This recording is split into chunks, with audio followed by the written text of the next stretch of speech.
Bienvenidos, queridos estudiantes, espero que estén bien, que estén en sus casas, que estén resguardados y resguardadas. Esta semana compartiremos el tema sobre los subgéneros narrativos, también relacionados con nuestra gran unidad que tiene que ver con el género narrativo. El objetivo de esta clase es comprender y conocer las características de estos subgéneros. Tenemos que primero conocer, dar una mirada general a cuáles son los tipos de textos que engloba el gran género narrativo y después comprender algunas de esas características que los hacen diferenciarse unos entre otros. Para comenzar, vamos a revisar la secuencia de la clase. Primero, un video inicial que tiene relación también con nuestra temática, que es acercándonos a los subgéneros. En ese video ustedes van a observar uno de los tipos de textos que también después vamos a comentar. A continuación revisaremos ya el material teórico que tiene relación con qué es un subgénero narrativo y nos adentraremos luego a tres tipos de subgéneros, luego viene un cuestionario de aplicación y el cierre. Para comenzar entonces, nos vamos a acercar a los subgéneros narrativos y les voy a pedir que observen el video y que luego contesten en voz alta las preguntas que se presenten en relación a este. ¿Qué les pareció el video? Es una producción local de un cuentacuentos chileno de la zona norte que mantiene este canal. Los invito también ahí a que puedan revisar el resto de los videos. Acerca de lo que nosotros hemos visto, pueden contestar en voz alta en su casa. Primero, ¿qué características narrativas pudiste observar en el video? ¿Pudiste observar, por ejemplo, que habían personajes? ¿Pudiste observar que había una narración a lo largo de? Si te acercaste a alguno de estos comentarios, pues estás bien, tiene relación con lo que nosotros hemos visto. ¿Qué elementos sobrenaturales se presentaban en ese video? ¿Lograste captar alguno de esos elementos sobrenaturales? ¿Crees en estos elementos sobrenaturales como hechos posibles en nuestra realidad? Es importante que ustedes puedan comentar, que lo puedan también pensar y que lo tengan en cuenta para después relacionarlo con las características de los subgéneros que vamos a revisar a continuación. Primero que todo, ¿qué es un subgénero? Un subgénero es un tipo de texto, eso hay que tenerlo muy muy claro, que está dentro del género narrativo, que es algo mayor. Estos subgéneros derivan, es decir, van a mantener ciertos elementos del género grande, pero que van a especificarse o se van a individualizar a través de ciertos elementos particulares. Es decir, son textos con características y finalidades similares entre sí, porque tienen un narrador, tienen la idea de contar, de narrar una historia, tienen personajes, pero cada uno de estos subgéneros tiene diferencias que los van a caracterizar. Esas diferencias son las que nos permiten a nosotros reconocerlos como un subgénero dentro de este gran género narrativo. Por eso es importante que nosotros podamos entender primero los elementos del género narrativo que igualan a todo este tipo de texto y después ver las características particulares de cada uno. ¿Qué subgéneros narrativos nosotros estudiaremos? Mito, leyenda, fábula, parábola, cuento, novela, epopeya y cantar de gesta. Lo vamos a hacer por parte, ¿ya? Primero vamos a revisar el mito, la leyenda y la fábula, que es lo que consiste esta primera clase, y luego revisaremos el resto de los subgéneros. ¿Por qué? Porque necesitamos que vayamos conociendo y comprendiendo las características de cada uno de a poco.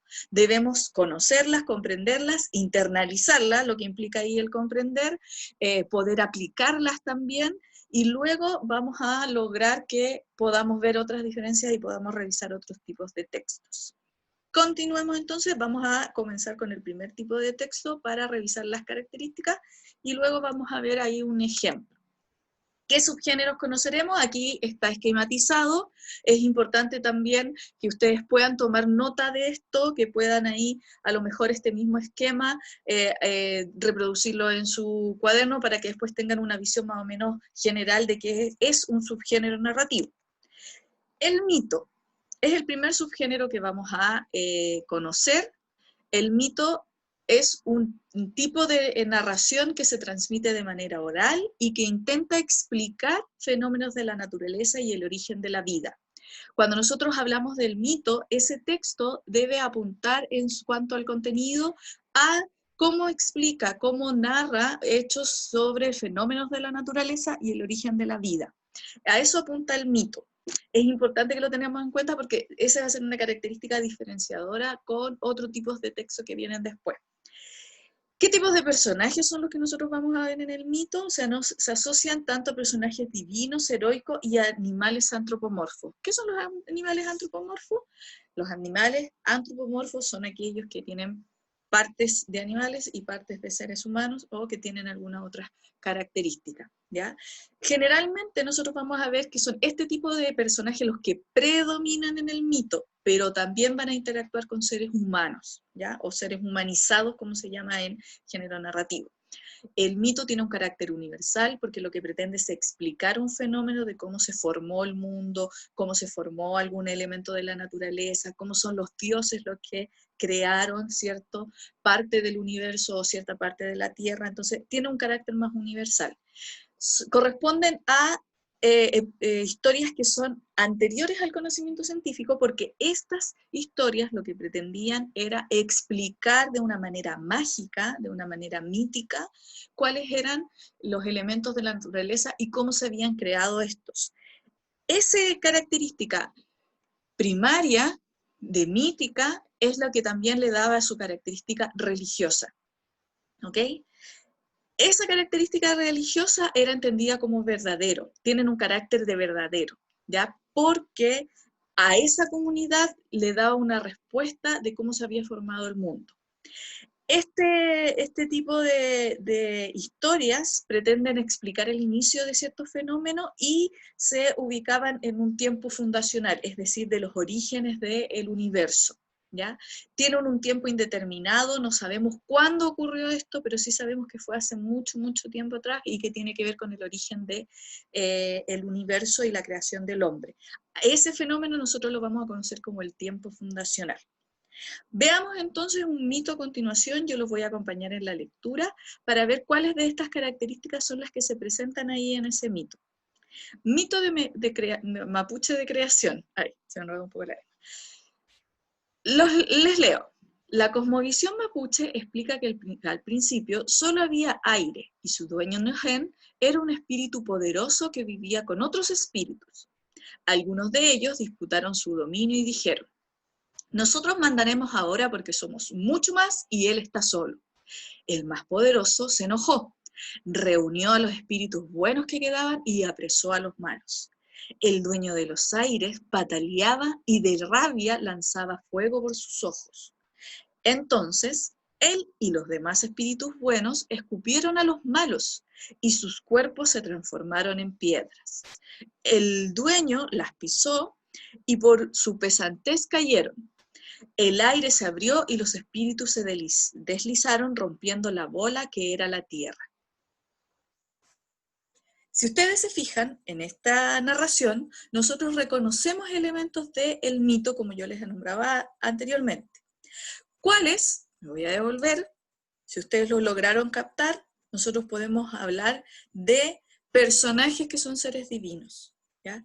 Tienen un carácter religioso, pertenecen a un momento fundacional, es decir, de los orígenes de la Tierra. Explican también cómo se formó la Tierra de alguna manera y cómo se formaron esos elementos de las rocas y esa pelea de los dioses. Entonces nosotros vamos a entender que este mito es una narración que pertenece a ese tipo de tiempo histórico y que también tiene que ver con elementos de ciertas comunidades. ¿Ok? Sigamos. Segundo subgénero narrativo que vamos a revisar es la leyenda. Se suele comparar que es igual que el mito, pero no, tenemos que hacer la diferencia porque hay ciertos elementos que la van a alejar de lo que es el mito.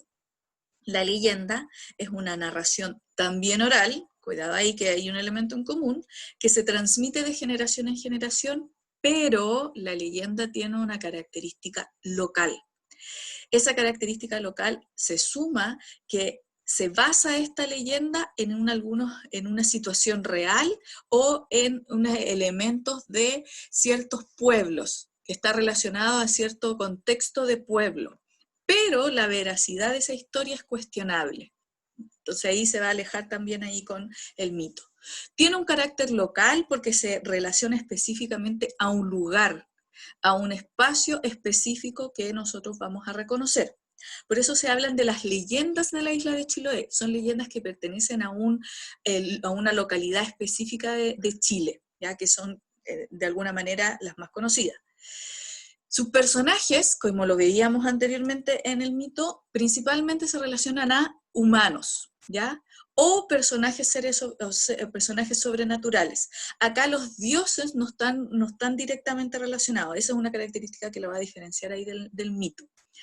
En un principio, la leyenda es transmitida de manera oral y se va transmitiendo también de generación en generación, lo que permite que existan varias versiones, basada en un acontecimiento de la naturaleza, pero que nosotros no sabemos qué elementos son ficción, qué elementos son real, porque hay una base real en esa leyenda. A diferencia del mito, la leyenda se actualiza cada vez que es narrada. En cambio, el mito se mantiene como una narración sagrada, una narración que prevalece a lo largo de los tiempos, ¿ya? Esa actualización tiene que ver con en la medida que se crea y se cuenta esta leyenda como algo verdadero. Los voy a acompañar aquí, vamos a revisar un ejemplo de alguna leyenda. Los brujos de Salamanca. ¿Ya? Entonces ahí tenemos la primera señal que tiene que ver que está asociada a una región particular de Chile, ya Salamanca, que está ubicado ahí en la cuarta región. Se dice que en una cueva de Salamanca, donde se aprende el arte de la brujería, viven las almas de los brujos fallecidos, quienes les entregan poderes a los que se inician en este arte. Esta cueva tiene varias entradas y están cuidadas por culebrones. Además, en este lugar se rinde homenaje a Satanás, se efectúan misas negras y se realizan las confesiones de brujos y brujas. Solo una palabra religiosa o la señal de la cruz puede disolver rápidamente una asamblea, y al canto del gallo, los brujos vuelven a sus casas escurriéndose por la chimenea, por el ojo de la cerradura o por alguna rendija. ¿Qué elementos podemos reconocer acá de la leyenda entonces? Asociada ahí a una región particular. Son seres sobrenaturales, no relacionados con los dioses, pero sí seres sobrenaturales. Podría ser posible esto, pero también tiene hechos que son bastante cuestionables, que no podemos afirmar que realmente son. La gente, pues si nosotros, esta cueva de los brujos existe en Salamanca, si nosotros la pudiéramos visitar en este instante, algo que no podemos, porque recuerden que no podemos salir, ya que nos tenemos que cuidar. La gente aún cree que muchas veces se realizan, sobre todo para la noche de San Juan, se realizan ciertos rituales de brujo, entonces se va actualizando. ¿Conoces tú alguna leyenda de tu localidad, alguna leyenda de Puente Alto? Sería interesante ahí que lo compartieras a lo mejor y que lo comentaran en la casa, tal vez la mamá, el papá les puede compartir algo también. Relacionado a esta leyenda también están las leyendas urbanas, ya que tienen que ver más con nuestra actualidad, ¿ya? Continuando. Nuestro tercer y último texto que vamos a revisar es la fábula, asociado principalmente a los niños, pero si nosotros nos fijamos aquí, el origen de la fábula está en la India antigua. Se utilizaba para educar a la casta brahmánica, que es una de las castas más altas dentro de la India, y llega a Europa gracias a comerciantes viajeros. ¿Podría usted adelantar cuál es esa época donde los comerciantes viajeros iban hacia la India en Europa? Entonces ahí también les va a dar un contexto muy rico de qué época fue la que también llegó a Europa este tipo de texto. ¿Cuál es la característica en cuanto a personajes? Los personajes de la fábula son animales, dioses o plantas, ¿ya? Aquí los dioses, recuerde que como estaba relacionado a la India, son dioses a lo mejor no tan cercanos a nosotros. Estos personajes encarnan virtudes y defectos de los hombres. Son narraciones que se centran en una sola acción y no se desarrolla en profundidad, pero sí se le da mucha importancia a esa acción porque se quiere enseñar a través de esa acción cuál es esa virtud o defecto del hombre que se quiere rescatar. Tiene una finalidad didáctica, es decir, de educar, de enseñar algo relacionado con los valores humanos, y presenta una moraleja. Esa moraleja puede decir explícitamente moraleja o puede ser la conclusión de la fábula donde nosotros entendamos cuál es la enseñanza, cuál es esa finalidad didáctica que se está presentando en relación a esa virtud, ese valor humano. Veamos el ejemplo. El gallo y la sopa, de Esopo. Un gallo, buscando comida para él y sus gallinas, encontró una gema. ¿Qué es una gema? Una piedra preciosa. Y exclamó: si mi dueño te hubiera encontrado y no yo, él te habría tomado y llevado a vender. Pero yo no he encontrado para ti ningún objetivo. Prefiero tener un grano de cereal de todas las joyas en el mundo, que todas las joyas del mundo. Lo que tiene utilidad no tiene valor. ¿Qué está apuntando acá? Que si nosotros no le damos un valor a lo que tenemos, en realidad no va a tener ninguna utilidad. ¿Ya? Tenemos los personajes animales, tenemos una historia centrada en una acción principal y un valor que nos quiere ahí transmitir o una enseñanza que nos quiere transmitir. Antes de realizar la actividad, yo les voy a pedir que revisen nuevamente los elementos principales, repasen también, tomen las notas pertinentes para poder ir comprendiendo. Acuérdense que ese es uno de nuestros objetivos, comprender, internalizar qué es cada uno de estos subgéneros. También puedes recordar cuando hemos leído en clase a lo mejor este tipo de texto y relacionarlo con sus características. Luego que tú ya hayas internalizado esto, les vamos a pedir que contesten el cuestionario de aplicación subgéneros en Classroom. Tiene dos partes. La primera, relacionada con conocer, comprender, que es nuestro objetivo, las características de los textos, y la segunda tiene relación con el cierre, que son las preguntas de cierre, son preguntas de desarrollo, y esas preguntas, como son preguntas abiertas, ustedes van a recibir la retroalimentación del formulario cuando nosotros las profesoras, después que lo hayamos revisado.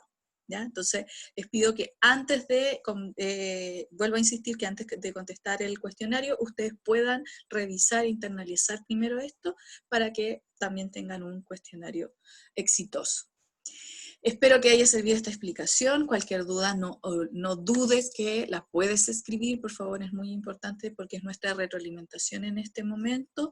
No olviden lavarse las manos, mantenerse resguardado y también ahí compartir y entregar las tareas cuando sea pertinente.